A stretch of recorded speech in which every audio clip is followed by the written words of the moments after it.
Hello dear students and welcome back to my channel. आज से हम लोग स्टार्ट करेंगे अपनी मिसलेनियस पीवाईक्यू प्रैक्टिस सीरीज, जो कि एक फाइनल रिवीजन की तरह काम करेगा, जहां आपके पेपर 2 के हर सेक्शन से 1 बाय 1 क्वेश्चंस आते रहेंगे।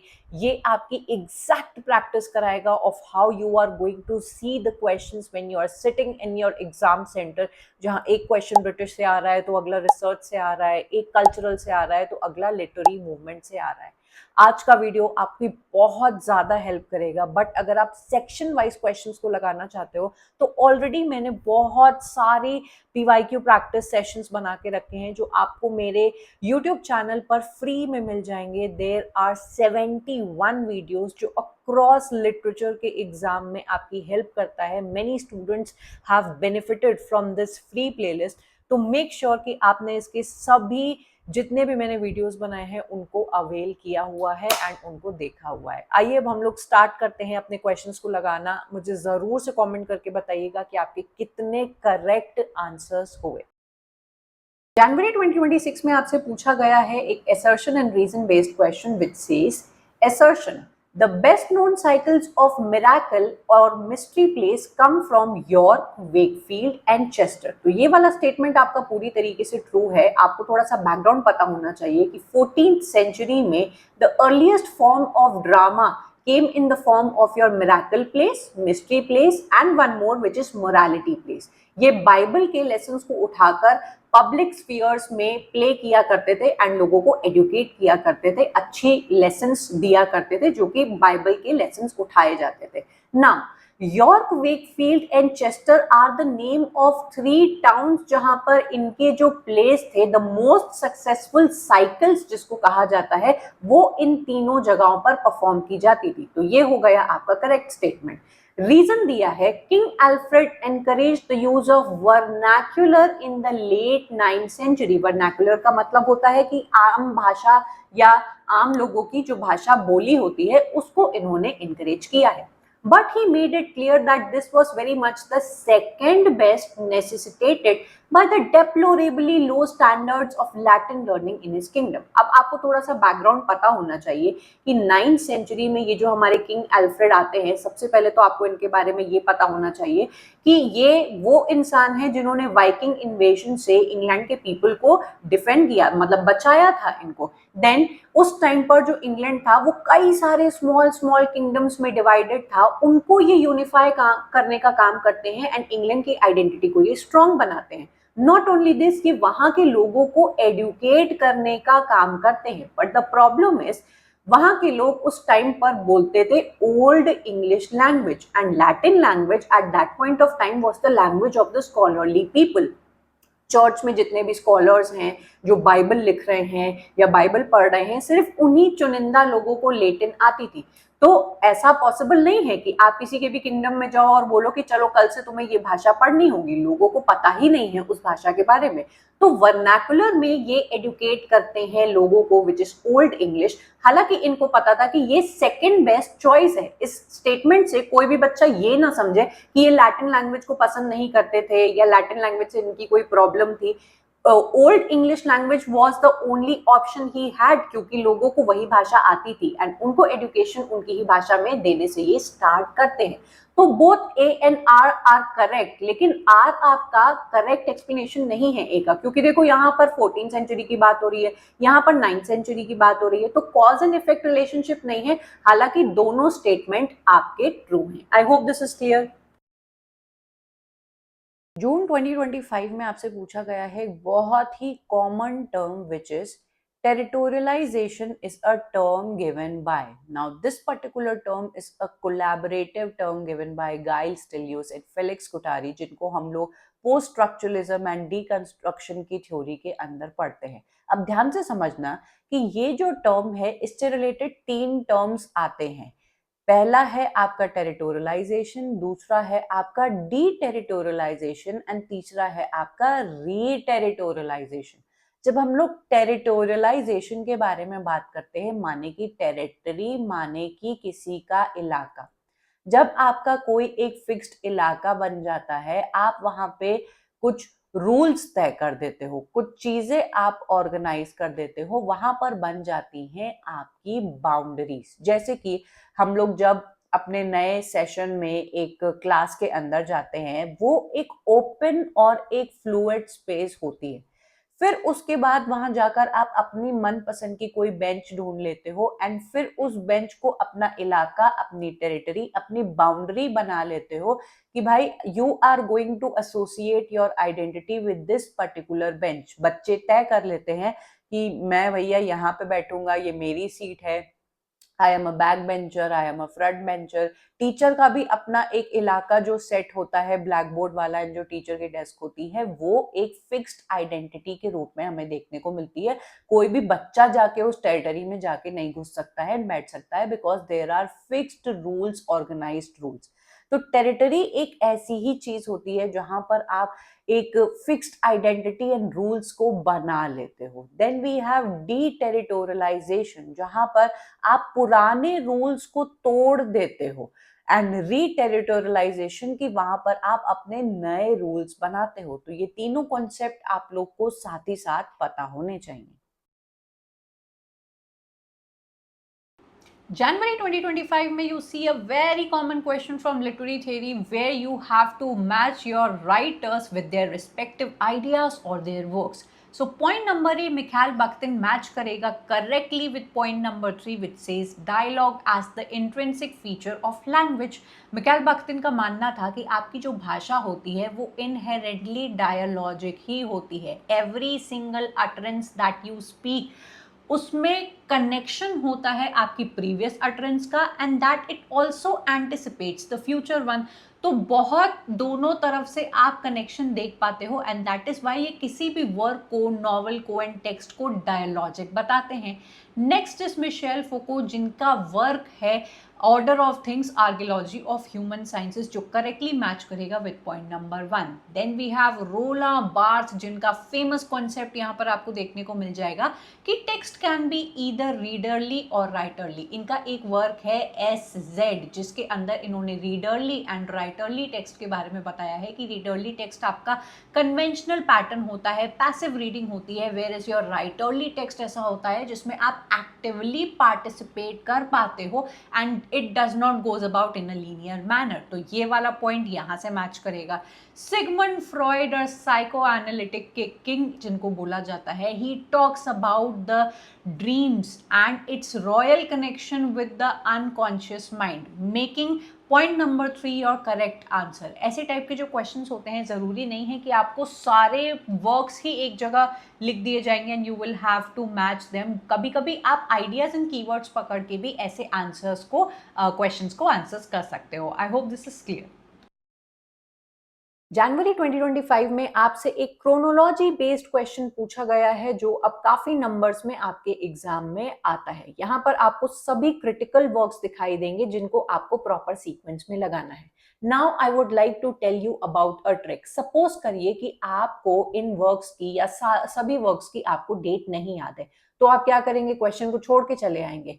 देयर इज अ ट्रिक कि आप ऑथर्स को देखिए एंड उनको उनकी रिस्पेक्टिव एज में प्लेस करना स्टार्ट कर दीजिए. फॉर एग्जाम्पल रॉबर्ट बर्टन आपको पता होगा, ये अर्ली रेनेसा के एरा को बिलोंग करते हैं. थॉमस हॉब्स आपको पता होगा 17th सेंचुरी सिविल वॉर के टाइम को बिलोंग करते हैं. देन हमारे पीबी शेली रोमांटिक एरा को बिलोंग करते हैं. मैथ्यू अर्नोल्ड विक्टोरियन एरा को बिलोंग करते हैं and Walter Pater late Victorian era को बिलोंग करते हैं. अभी तक एक भी डेट हम लोग ने यहाँ पर नहीं देखी एंड एजेस के ही बेसिस पर आपका आंसर मिल गया है. मैंने अपने भी एग्जाम में ऐसे बहुत सारे क्वेश्चंस के आंसर करेक्ट किए थे. हालांकि आपको डेट पता ही होनी चाहिए. All of these works are quite important and major ones. Anatomy of melancholy, sadness and depression के ऊपर एक ट्रीटाइज है written in 1621 by Robert Burton. Then we have Leviathan जो कि 1651 में पब्लिश हुआ था. ये एक पॉलिटिकल फिलोसफिकल टेक्स्ट है जो पॉलिटिक्स के बारे में काफी ज्यादा फिलोसफिकल चीजें बताता है एंड रूल सेट करता है how things should be during the time जब टर्मोइल चल रहा था सिविल वॉर के टाइम पे. डिफेंस ऑफ पोएट्री सभी को पता है. हमारे सिडनी की तरह शेली ने भी पोएट्री के स्टेटस को एलिवेट करने के लिए, अटैकर से बचाने के लिए इस वर्क को लिखा था, विच वॉज रिटन इन 1821, पर इसको पोस्ट्यूमसली पब्लिश कराया गया था। Culture and anarchy Victorian era का one of the most important work माना जाता है, एंड ऑल्सो हमारे मैथ्यू अर्नोल्ड का विच वॉज पब्लिश्ड इन 1869। इस पर्टिकुलर एस्से के अंदर आपको Hellenism, हेब्रिज्म, sweetness and light and और भी बहुत सारे कॉन्सेप्ट्स देखने को मिलेंगे जिससे रिपीटेड क्वेश्चंस आते हैं। Lastly, we have Walter Paterka, Studies in the History of Renaissance, which is also considered, yeah, became later a manifesto of your aestheticism movement. तो I hope ये आपको आंसर क्लियर है। जून 2025 में आपसे एक नो ब्रेनर क्वेश्चन पूछा गया है। इंडियन लिटरेचर के सभी इंपॉर्टेंट टेक्स्ट को एक जगह पर रखकर बोला है कि इनके पब्लिकेशन ऑर्डर के अकॉर्डिंग इनको क्रोनोलॉजी में लगाओ। आपका करेक्ट आंसर है BDEAC। आइए देखते हैं इन वर्क्स को। Two Leaves in a Bud is a very important work by Mulk Raj Anand, जो ब्रिटिश कॉलोनियल एक्सप्लॉयटेशन को शो करता है, और about your tea planters workers. So many hungers 1947 Bhabani Bhattacharya का ये वर्क है। एक क्वेश्चन आया था जहां पर बोला गया था कि कौन से ऐसे वर्क्स हैं जो इंडिपेंडेंस के दौरान पब्लिश हुए थे, तो remember the independence date as well. Waiting for Mahatma 1955 RK Narayan का वर्क है, बड़ा ही फेमस वर्क है ये। The serpent and the rope 1960 by Raja Rao, very very important work about self realisation and identity. A bend in Ganges 1964 Manohar Malgonkar का वर्क है। It is considered a partition novel. तो partition novels की भी आपने अच्छी लिस्ट बनाई होनी चाहिए, बिकॉज ऐसे क्वेश्चंस आपके सामने अपीयर करते हैं। जून 2025 में आपसे एक मिक्स्ड सेक्शन क्वेश्चन पूछा गया है। You are going to see multiple types of sections over here. आपको लिटरेरी टर्म्स भी देखने को मिल जाएंगे। You are going to see कि एंग्लो सैक्सन एज से भी क्वेश्चन पूछा गया है, and then common questions as well. तो आइए वन बाय वन हम इन्हें जज करते हैं। A mixed metaphor conjoins two or more obviously diverse metaphorical vehicles. Now, metaphor हर एक literature के student को पता है is the comparison between two unlike things, ideas or objects. Mixed metaphor metaphor का एक एक्सटेंडेड वर्जन है, एक थोड़ा हायर वर्जन है, where there is a comparison between two unlike things, but उनकी इमेजरी इतनी ज्यादा ओवरलैपिंग एंड कंफ्यूजिंग होती है कि the imagery almost looks ambiguous. तो ये वाला स्टेटमेंट आपका बिल्कुल सही बैठेगा, क्योंकि एम्बिगुअस थिंग्स काफी ज्यादा डाइवर्स दिखाई देती है। This is true.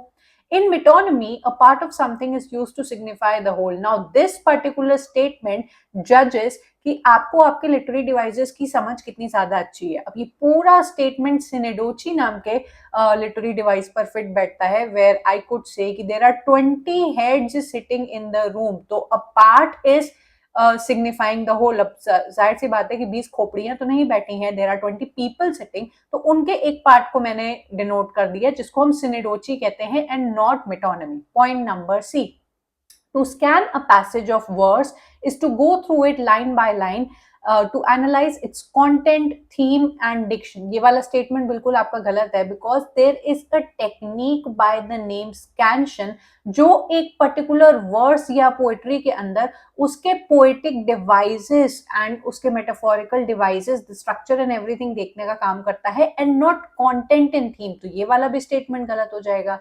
D, the term kenning denotes to the recurrent use in the poems written in Old Germanic language of a descriptive phrase in place of an ordinary name for something। ये option आपका बिल्कुल सही है। When you read Anglo-Saxon age तो आपको पता लगता है कि Old English में ये टेक्निक मानी जाती थी कि you used a lot of kennings and compounding words। कि अगर मुझे बोलना है सिंपली अपने पोएट्री में सी लिखना है, समुद्र लिखना है, तो मैं उसको लिखूंगी वेल रोड। जबरदस्ती एक वर्ड को मेटाफोरिकली मैंने क्या किया, कंपाउंड कर दिया, ऑर्डिनरी नेम का नाम मैंने डिस्क्रिप्टिव फ्रेज से दिया, तो ये बिल्कुल सही होगा। ए एंड डी अभी तक सही हैं। Figurative language is often divided into tropes and schemes. Now this is also a correct statement and आपका जो correct answer बन जाएगा A, D and E। जून 2025 में आपसे एक बड़ा ही कॉमन सेंसिकल क्वेश्चन पूछा गया है रिसर्च मेथोडोलॉजी से। अगर आपने इस सेक्शन को अच्छे से प्रिपेयर नहीं भी किया है ना, तो अपना कॉमन सेंस लगा के ये क्वेश्चन निकाल ले जाओगे।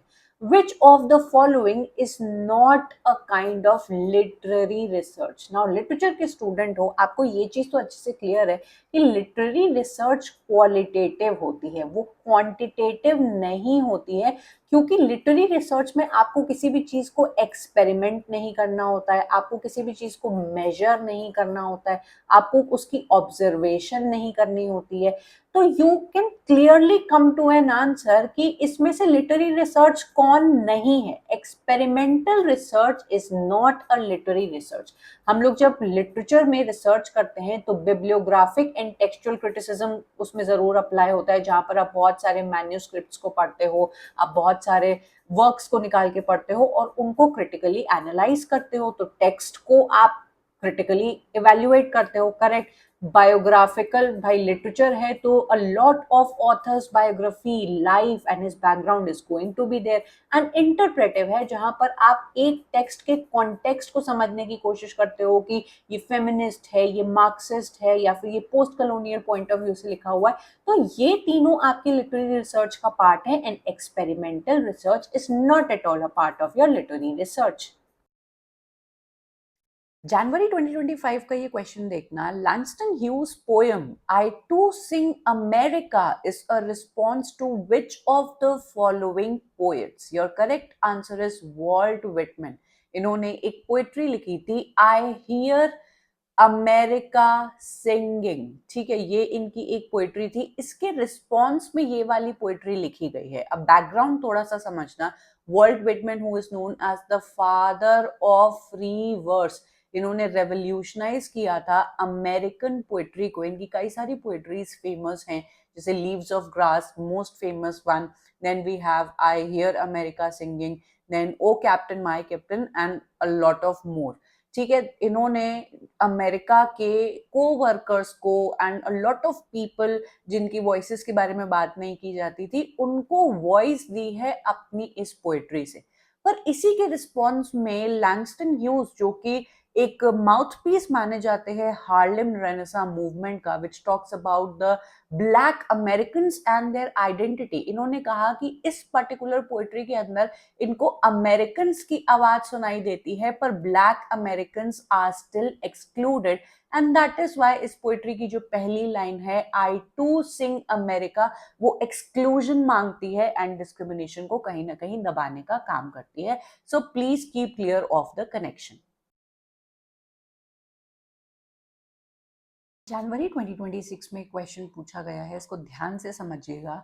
Jonathan Dollimore and Alan Sinfield define the term cultural materialism as designating a critical method having characteristics. Which of the following characteristics has not been included by Jonathan Dollimore and Alan Sinfield? Now, you have to be clear of this term कि ये term हमसे कहने की क्या कोशिश करता है। Now, this particular terms is a kind of literary analysis, जहाँ पर आप लिटरेचर को, आर्ट को एंड देन आप अपने कल्चर को एनालाइज करते हो बिकॉज ऑफ द और in connection with the material conditions, the social hierarchy, the ideology, the power relations that you see in your society. इसके जो 4 कैरेक्टरिस्टिक्स बताए हैं वो हैं historical context, theoretical method, political commitment, and चौथा आता है आपका close textual analysis. Transcendental significance कहीं से भी इसका पार्ट नहीं है। Now when you are talking about cultural materialism, तो इसके बारे में रेमंड विलियम्स ने भी बहुत ज्यादा बात की है, पर सबसे पहले अगर ये टर्म कहीं से ओरिजिनेट करता है तो वो कार्ल मार्क्स की थ्योरी से ओरिजिनेट करता है। दीज आर द टर्म्स जो आप literary theory and cultural study के अंदर ओवरलैप होते हुए देखते हो, तो यू मस्ट बी क्लियर कि किसके किसके टर्म्स और थ्योरी में आपको ये टर्म्स देखने को मिल जाएंगे। जनवरी 2025 में अगेन बहुत ही इजी क्वेश्चन पूछा गया है आपसे, which of the following novelist did not employ stream of consciousness technique? बड़ा ही इजी है इसको आंसर करना। Virginia Woolf is known as the most famous practitioner of stream of consciousness. Then we have James Joyce, जो कि most celebrated novelist माने जाते हैं जो इस टेक्निक का यूज करते हैं अपनी नॉवेल्स में। Then we have Dorothy Richardson जो कि अर्लीस्ट पायोनियर मानी जाती हैं। इनका एक नॉवल सीक्वेंस था बाय द नेम पिलग्रिमेज, ठीक है, पिलग्रिमेज आप लोग स्पेलिंग पता होगी। पिलग्रिमेज इनका एक सीक्वेंस था जिसके अंदर सबसे पहले इस टेक्निक का इस्तेमाल करते हुए ये दिखी है, ठीक है। देन ग्राहम ग्रीन इसमें बिल्कुल भी नहीं आते हैं। अब ये स्ट्रीम ऑफ कॉन्शियसनेस टेक्निक का जो टर्म है उसको सबसे पहले कॉइन किसने किया, उसके पीछे एक बहुत बड़ी डिबेट चलती है कि पहले किसने किया। Let me help you on that. सबसे पहले इस पर्टिकुलर टेक्निक का नाम दिया था विलियम जेम्स ने, वो भी 1890 में, in the field of psychology. अभी दूर दूर तक लिटरेचर में किसी ने कुछ भी नहीं किया है। देन आती है एक क्रिटिक बोल सकते हो, मे सिंक्लेयर, जो कि 1918 में लिटरेरी क्रिटिसिज्म की फील्ड के अंदर, वी वुड से कि ये लिटरेचर के अंदर ही रिव्यू कर रही होती हैं डोरोथी रिचर्डसन की नॉवेल्स को। एंड इनको दिखाई देता है कि अरे मैंने जो विलियम जेम्स की साइकोलॉजिकल टेक्निक के बारे में पढ़ा था, जहां पर एक कैरेक्टर के जो थॉट्स है वो एज इट इज उसकी फीलिंग्स के साथ प्रेजेंट किए जाते हैं नॉवल में, वो तो मुझे सबसे पहले इस पर्टिकुलर नॉवल में दिखाई देता है। डोरोथी रिचर्डसन ने उनको यूज किया लेकिन अभी तक इसको लिटरेचर में कॉइन नहीं किया था। देन इनको ये सबसे पहले अपने क्रिटिसिज्म में कॉइन करती हैं। उसके बाद आपकी Virginia Woolf, James Joyce and बाकी ऑथर्स आते हैं जो स्ट्रीम ऑफ कॉन्शियसनेस को मतलब के प्रैक्टिशनर्स हैं एंड काफी ज्यादा फेमस हो जाते हैं। तो ये जो 5 नाम है, विलियम जेम्स हो गए, May Sinclair, Dorothy Richardson, James Joyce and Virginia Woolf को आप याद रखिएगा। एंड ये भी क्लियर रखिएगा कि किसने इसको पहले कॉइन किया है साइकोलॉजी में एंड किसने इसको पहले कॉइन किया है लिटरेचर के अंदर। I hope this is clear.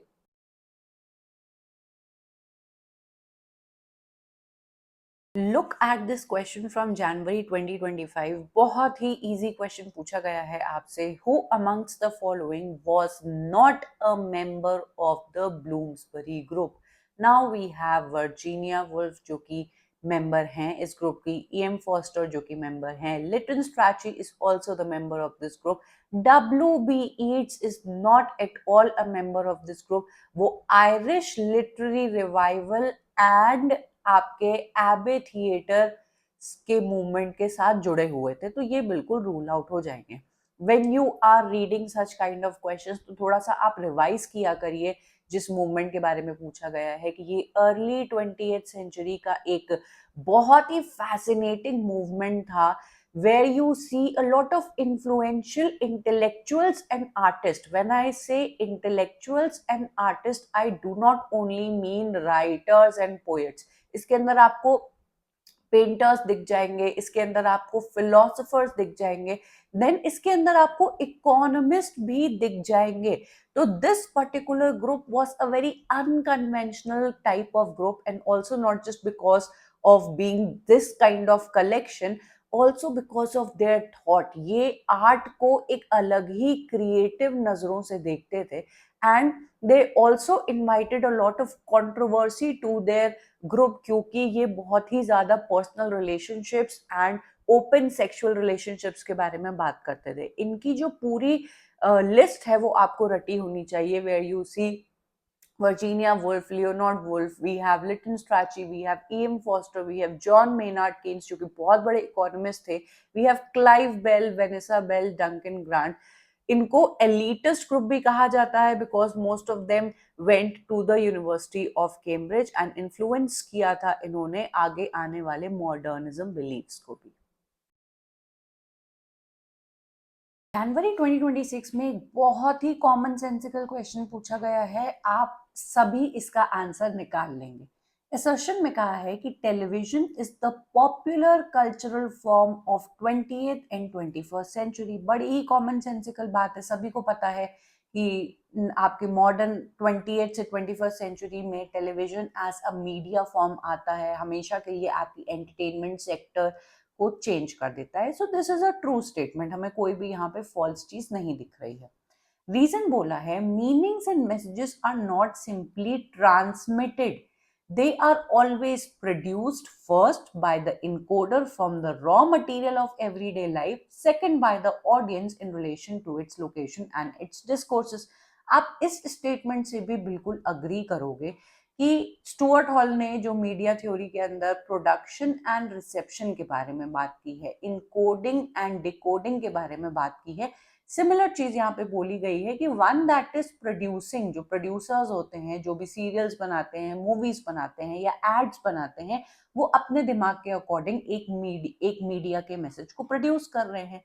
Every single audience based on their location, based on their mental capacity and उनका क्या societal context है, उसी सिंपल मैसेज को अलग अलग वे में इंटरप्रेट करता है, डिकोड करता है, जो बिल्कुल सही लिखा है.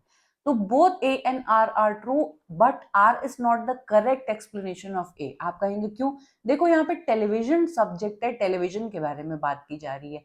रीजन में यहाँ पर मीडिया के मैसेजेस के बारे में बात की जा रही है. बात दोनों सही है, लेकिन दोनों का कॉज एंड इफेक्ट का रिलेशनशिप हमें नहीं दिखता है, इसीलिए नॉट करेक्ट एक्सप्लेनेशन होगा, अदरवाइज दोनों करेक्ट स्टेटमेंट हैं. सितंबर 2024 में बड़ा ही इजी क्वेश्चन पूछा गया है आपसे, which of the following poets are called the graveyard poets. This was a movement of the 18th century, जिसके अंदर आपको ऐसे ग्रुप ऑफ राइटर्स देखने को मिलते हैं जिनकी पोएट्री के अंदर आपको डेथ के बारे में बात करते हुए दिखाया जाएगा, मॉर्टैलिटी के बारे में, मेलैंकली के बारे में, ह्यूमन ट्रांजिएंस के बारे में. इनकी पोएट्री में आपको इमेजेस दिखाई देंगी चर्चयार्ड की, देन आपके बहुत ही ईरी टाइप ऑफ इमेजेस भी दिखाई जाती हैं जो कि डेथ से रिलेटेड होती हैं. तो थॉमस पार्नेल इसका पार्ट है, एडवर्ड यंग इसका पार्ट है, रॉबर्ट ब्लेयर इसका पार्ट है. इसके अंदर थॉमस ग्रे का भी नाम डाला जाता है, बट ऑफ कोर्स क्योंकि इनकी very famous poetry elegy written in a country churchyard इन्हीं सारी इमेजेस को दिखाती हैं और इस टॉपिक्स के ऊपर बात करती हैं. डब्ल्यू बीट्स बिल्कुल भी इसका पार्ट नहीं है, टी.एस. इलियट भी इसका पार्ट नहीं है, तो आपका करेक्ट आंसर बन जाएगा बी, सी एंड ई. अगस्त 2024 में आपसे एक बड़ा ही प्रिडिक्टेबल काइंड ऑफ क्वेश्चन पूछा गया है फ्रॉम लिटरेरी मूवमेंट्स, जहां पर you have been asked who among the following were not associated with Kit Kat Club. These types of questions usually appear in your paper, जहां पर आपको एक movement के मेंबर्स दे दिए जाते हैं एंड आपको पता लगाना होता है कि कौन इस ग्रुप का पार्ट है या नहीं है. So your correct answer is George Etheridge and we have Samuel Johnson. बाकी रिचर्ड स्टील हो गए, कॉन्ग्रीव हो गए, जोसेफ एडिसन हो गए, ये सब के सब किट कैट क्लब के मेंबर हैं. ये एक ऐसा क्लब था जो कि आपकी लेट 17th सेंचुरी में अपीयर करता है या फिर अर्ली 18th सेंचुरी में अपीयर करता है, which was a Whig political and literary group. Now आपको being literature students Whig and Tory की कहानी पता होगी, जहां पर Tories believed in absolute monarchy और they supported it, and Whig believe करते थे limited monarchy and preference for the parliamentarian और देयर ग्रुप. तो इनके अपने अपने दो गुट बन गए थे, जहां पर ये पॉलिटिकली बहुत एक्टिव होते हैं, ये मैन ऑफ लेटर्स भी होते हैं. देन टोरी ग्रुप को भी हम देखते हैं, यहाँ पर आपको काफी ज्यादा सटायरिकल पीपल जैसे हमारे हो गए, स्विफ्ट हो गए, पोप हो गए, अर्बथनॉट हो गए, पार्नेल हो गए, वो सब इसका पार्ट है. जब भी आपको ऐसे टाइप के मेंबर टाइप के क्वेश्चंस मिलते हैं तो जरूर से आप उनसे एसोसिएटेड जो मूवमेंट्स होते हैं उनके भी मेंबर्स के नेम याद किया करें. अगस्त 2024 में you have been asked a very easy question, जहां पर आपको आइडेंटिफाई करने हैं text that are not written by Mary Wollstonecraft. This is an English writer, philosopher, educator and social critic, जो कि one of the earliest and most influential person मानी जाती है when it comes to advocation of women's rights. She is considered one of the foundational figures in modern feminist thought. She lived during the time of French Revolution, जो कि equality के बारे में बात करता है, लिबर्टी के बारे में बात करता है, इक्वालिटी ऑफ राइट्स के बारे में बात करता है, not just in case of males. ये आगे आके कहती है कि ये सभी चीजें अप्लाई करती हैं फीमेल्स के ऊपर भी, तो हमें हमारा अधिकार मिलना चाहिए. कौन से टेक्स्ट है जो इनको बिलोंग नहीं करते हैं? पहला है द रॉन्ग्स ऑफ मैन, जो आपको कंफ्यूज करने के लिए दिया गया है। Again thoughts on the education of sons, इनका एक सिमिलर वर्क है, thoughts on the education of daughters, तो ये आपको डिस्ट्रैक्ट करने के लिए दिया गया है। Vindication on the rights of man, vindication on the rights of women and the wrongs of women, इनके वर्क है, बाकी ये दोनों इनको बिलोंग नहीं करते हैं।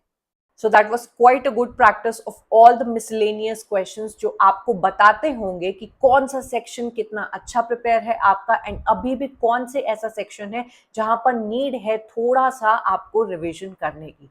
अगर आप इनको डिटेल में पढ़ना चाहते हो आगे वाले एग्जाम के लिए, and lecture by lecture, section by section prepare करना चाहते हो प्रॉपर ऑर्गेनाइज्ड वे में with the practice of questions, तो आप मेरे इन पेड कोर्सेज को जरूर से चेकआउट करिएगा, बिकॉज यहाँ पे मैंने बहुत ही ऑर्गेनाइज्ड वे में ऑलरेडी इन चीज़ों को बहुत डिटेल में पढ़ा के रखा है। इफ़ यू आर समवन जो आगे के एग्जाम के लिए प्रैक्टिस करना चाहता है अपने क्वेश्चंस को both year wise and section wise updated every time after the exam, तो आप हमारे इस कोर्स को ज़रूर से चेकआउट करिए। एंड अगर अभी तक आपने मेरे टेलीग्राम एंड व्हाट्सएप ग्रुप को ज्वाइन नहीं किया है, you are making a mistake, because यहाँ पर एवरीडे बेसिस पे बच्चों को कई टाइप के PYQ test series, notifications and infographics मिलते हैं जो हेल्प करते हैं उनकी जर्नी में बेटर तैयारी करने के लिए। I am going to meet you up next in yet another PYQ practice session. Up till then, bye and take care.